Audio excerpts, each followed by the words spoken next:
ছোট বাচ্চাদের জন্মের পর যে টিকা দেওয়া হয় শরীয়তে এটা জায়েজ আছে কিনা?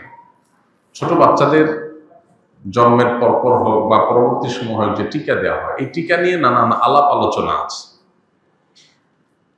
অমুসলিমরা এবং পৃথিবীর উন্নত দেশের মানুষজনেরা তারা বহু টিকা, বহু ঔষধ তৈরি করে গরিব, বিশেষ করে মুসলিম জনপদ এই সমস্ত জায়গাগুলোতে পরীক্ষা চালাবার জন্য।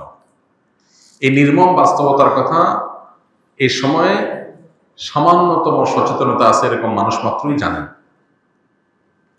যে কোনো একটা মেডিসিন তৈরি করা হয়েছে, এটার বড় ধরনের কোনো সাইড এফেক্ট থাকতে পারে, সেটা পরীক্ষা চালানো হয় কোথায়?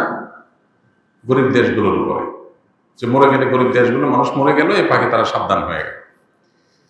মানবিকতা বলে যারা চিল্লাচিল্লি করে, যারা আমাদেরকে ভালো মন্দের রেখা টেনে দেয়, তাদের আসল রূপ বিভিন্ন কর্মকাণ্ডের মধ্য দিয়ে প্রকাশ পায়।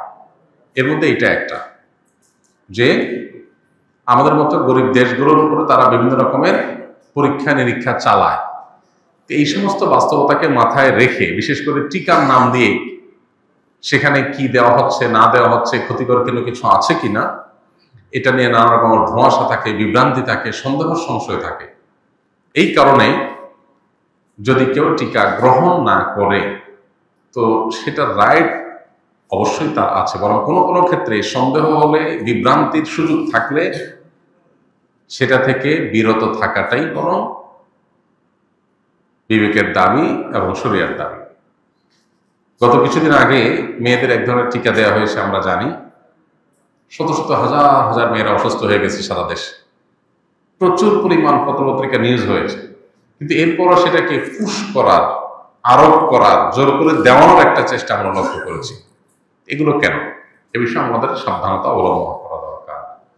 তো এই জন্য এই সমস্ত টিকা, বিশেষ করে যেগুলো নিয়ে আমাদের সন্দেহ হয়, সংশয় হয়, বিভ্রান্তি তৈরি হয়, সেগুলো গ্রহণ না করার সুযোগ আছে।